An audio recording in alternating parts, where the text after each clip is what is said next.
Most people remember the 2008 financial crisis as a disaster. Banks collapsed, people lost their homes, and the global economy spiraled into chaos. But for one man, this crisis was not a surprise, it was an opportunity. His name was Michael Burry, a reclusive hedge fund manager with an eye for patterns and an obsession with details. Burry wasn't your typical Wall Street investor. He wasn't a slick, smooth-talking banker in a tailored suit.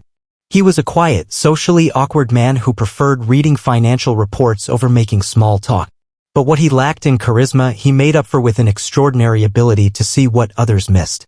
Born in 1971, Burry had a difficult childhood. He lost his left eye to cancer when he was 2 years old and had to wear a glass eye for the rest of his life. This gave him a unique, slightly off-kilter appearance that made people underestimate him. But behind those thick glasses was a mind that could see what even the biggest financial institutions failed to notice. Burry's road to Wall Street wasn't typical either. He went to medical school at Vanderbilt University planning to become a doctor. But even while studying medicine, he had an intense passion for investing. Late at night, after long hospital shifts, he would analyze financial statements and stock market trends. He started a financial blog where he shared his stock picks, and his recommendations were so precise that they caught the attention of some of the biggest investors in the world, including Joel Greenblatt, a well-known hedge fund manager. Greenblatt saw Burry's talent and decided to back him. In 2000, with financial support from Greenblatt, Burry launched his own hedge fund, Scion Capital, named after his favorite book series, The Scions of Shannara. Unlike traditional Wall Street firms, Burry ran his hedge fund in a small office away from the bustling financial centers. He worked alone, poring over numbers, hunting for undervalued assets, and making bold bets that no one else dared to take. For the first few years, Scion Capital performed incredibly well. Burry had a unique strategy. He searched for companies that Wall Street had given up on, but he knew were undervalued. His method worked like magic. Between 2000 and 2005, while the stock market was struggling, Burry's fund delivered returns of over 400% to his investors. But by the mid-2000s, Burry saw something that terrified him. While the rest of Wall Street was celebrating the booming housing market, he saw a ticking time bomb. Banks were handing out subprime mortgages, loans given to people who couldn't afford them, at an alarming rate. These loans were then bundled together and sold as mortgage-backed securities, which were rated as safe investments even though they were filled with bad loans. Burry realized that this entire system was built on a lie. The loans were doomed to fail, and when they did, the entire financial system would collapse. He also discovered that no one was paying attention. Wall Street was too busy making money to see the disaster ahead. Burry decided to take action. He came up with a radical idea, one that would make him a legend but also turn him into an outcast. He would bet against the housing market. This was an insane move at the time. The housing market had never crashed before. Banks, investors, and even the US government believed it was unshakable. Betting against it was like betting against gravity. But Burry was sure he was right. He wasn't just making a hunch, he had data to back it up. He spent months analyzing mortgage loans, breaking them down one by one, and what he found confirmed his worst fears. By 2007, millions of these loans would default, and the market would collapse. But there was a problem. There was no easy way to bet against the housing market. Unlike stocks, where you can short a company's shares if you think they'll fall, there was no mechanism to short mortgage-backed securities. So, Burry came up with a brilliant solution. He convinced banks to sell him something called credit default swaps, CDS, a type of insurance that would pay him if the mortgage market collapsed. At first, banks thought Burry was a fool. Why would anyone buy insurance on something that was supposedly rock solid? But they were happy to take his money. They thought they were ripping him off. They had no idea that they were making the biggest mistake in Wall Street history. Michael Burry had placed his bet. He had spent over $1 billion of his investors' money buying credit default swaps, CDS, against subprime mortgage bonds. If the housing market collapsed, those swaps would pay off like winning lottery tickets. But here's the problem: Burry was early. In 2005 and early 2006, the housing market was still booming. Home prices kept rising. Wall Street banks, convinced that Burry was a fool, happily took his money and kept collecting his insurance payments on the swaps. Meanwhile, Burry's investors were furious. They didn't understand what he was doing. They had trusted him because he had made them money in the stock market, But now he was throwing their money away on some crazy bet against housing. They wanted out. The pressure on Burry was enormous. Investors called him day and night, demanding their money back. Some threatened lawsuits. Others accused him of losing his mind. Even his own employees were questioning him. But Burry refused to back down. He had studied the numbers. He knew that the subprime mortgage loans were doomed to fail. The only thing he didn't know was when. To make matters worse, the very banks that had sold him the credit default swaps were manipulating the market. They controlled the pricing of the mortgage-backed securities and made it seem like they were still valuable even though defaults were quietly rising. This meant that Burry's bet was losing money on paper even though reality was catching up to his prediction. His fund's performance tanked. Clients started pulling their money. Some called him a fraud. His reputation built over years of careful investing was crumbling. But Burry didn't break. Instead, he did something even riskier. He blocked his investors from withdrawing their money. He locked down the fund to prevent anyone from forcing him to sell his credit default swaps.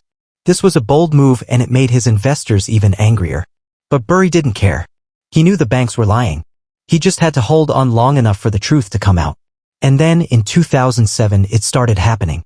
Subprime mortgage defaults began spiking. Homeowners who had taken out risky loans were unable to pay and foreclosures skyrocketed. The housing market, once thought to be invincible, was cracking. But even then, the banks continued to manipulate the market. They still weren't marking down the value of mortgage-backed securities.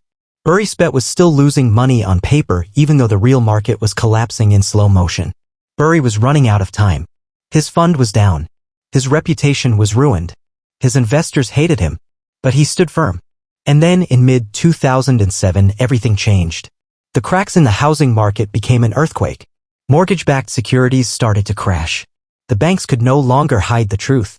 The swaps that Burry had bought, those insurance contracts that seemed worthless, started to skyrocket in value.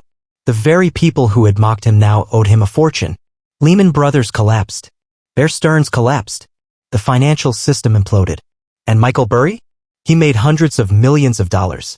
His fund, Scion Capital, posted a 489% return.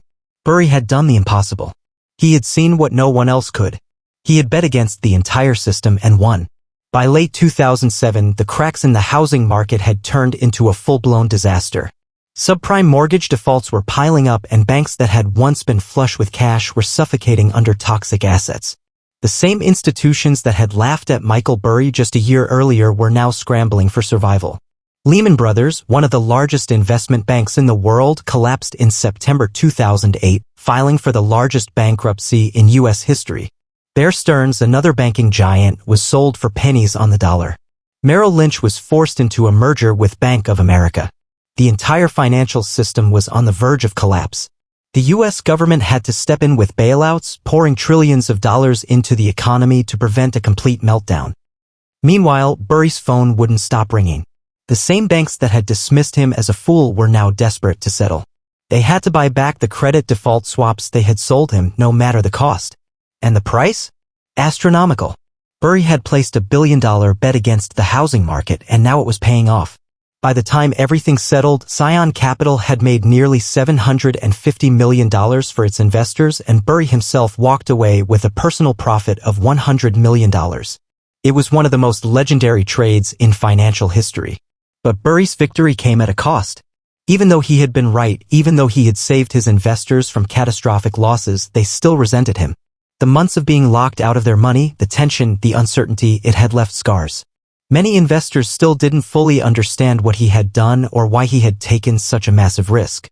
After the dust settled, Burry made a shocking decision. He closed Scion Capital. Despite becoming one of the most famous investors in the world, he wanted nothing to do with Wall Street anymore. The industry that had ignored and ridiculed him had now turned him into a legend, but he wanted out. Instead of managing billions of dollars, Burry decided to focus on his own personal investments.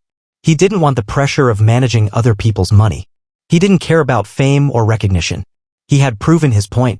But what he saw next would make headlines again. While the world was still recovering from the 2008 crash, Burry had already set his eyes on the next big problem. And just like before, no one was listening. After the greatest trade of the century, Michael Burry could have done anything. He was rich beyond imagination and his name was etched in financial history. But Burry wasn't interested in the spotlight. While Wall Street firms scrambled to recover, he withdrew from public life. He shut down Scion Capital, stopped managing outside money, and focused on his own personal investments. But his mind never stopped analyzing. By the early 2010s, Burry saw a new danger looming, a bubble in government debt and easy money policies. The Federal Reserve had pumped trillions of dollars into the economy to prevent another collapse, keeping interest rates near zero. To Burry, this was a ticking time bomb. He started warning about massive inflation, saying that the policies meant to save the economy would eventually crash it again. Few people listened. Just like in 2005, Wall Street dismissed him as a paranoid outsider. But he wasn't done making bold bets. In 2019 and early 2020, Burry turned his attention to Tesla, the electric car company led by Elon Musk. While investors were piling into Tesla stock, convinced it would change the world, Burry saw something different, a massive overvaluation. He made a huge short bet against Tesla, predicting that the stock price would crash. The market disagreed. Tesla kept climbing, fueled by hype and retail investors who believed it was unstoppable. Once again, Burry was early. But this time, he exited his short position before Tesla's eventual decline in 2022, making only a fraction of what he had hoped. Then came his most controversial bet yet. In 2021, Burry made another massive short position, this time against the entire stock market. He believed that the post-pandemic rally driven by government stimulus, speculative trading, and meme stocks was completely unsustainable. At its peak, his bet was worth over $1.6 billion. For months, the market continued to rise, and Burry looked wrong again. Critics mocked him, saying he had lost his touch. But in 2022, inflation skyrocketed, the Federal Reserve raised interest rates, and the stock market crashed. Once again, Burry had seen it coming. But here's what makes Burry different from others. He doesn't care about being popular, he only cares about being right. He thinks years ahead while the rest of the market thinks in months. He's willing to take risks that no one else dares to take. His legendary 2008 trade made him a fortune, but his real power is in seeing what's coming next. And even today, Burry is still warning about the next crisis. But just like before, very few people are listening. Michael Burry's career has never been about fitting in. Unlike most investors, he doesn't follow trends, he fights against them. He doesn't chase hype, he hunts flaws in the system. And he doesn't just make big bets, he bets against what the world believes to be true. That's what made him a legend. But Burry's greatest strength is also what makes his journey so difficult. Being right too early often looks the same as being wrong.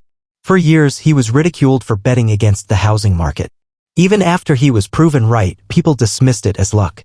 Then he bet against Tesla and the stock market, again, he was mocked. But history keeps proving one thing. Michael Burry sees the world differently. He doesn't just predict crashes, he sees patterns before they emerge. And even now, he's not done warning the world.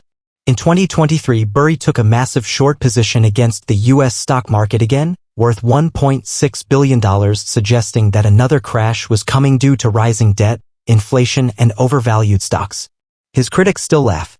They say he's a permanent doomsayer, always betting on disaster. But if history has taught us anything, it's that ignoring Burry is a mistake. Because the last time the world laughed at him, he made hundreds of millions of dollars. Burry's story isn't just about money. It's about conviction, believing in your own research even when the world tells you you're wrong. It's about patience, waiting for the market to catch up to reality. And most importantly, it's about understanding risk. Wall Street thrives on optimism and herd mentality. People buy stocks because everyone else is buying. They ignore warning signs because they don't want to believe in bad news. But Burry? He sees risks before they explode. He saw the housing bubble when no one else did. He saw the market's overvaluation when others ignored it. And he might be seeing the next big collapse before anyone else. The question is, will the world listen this time? Or will they laugh until it's too late? Today, Michael Burry remains one of the most fascinating and mysterious figures in finance. He rarely gives interviews. He deletes his tweets after posting them. He still manages his own investments through Scion Asset Management, but on his own terms. Hollywood immortalized his 2008 bet in The Big Short, where Christian Bale played him as a socially awkward, brilliant outsider who outsmarted Wall Street. But the real Michael Burry doesn't care about fame or recognition. He's just a man with a calculator, a deep understanding of numbers, and the ability to see what others refuse to. And as long as financial bubbles exist, Burry will always be watching. The only question is, what does he see next?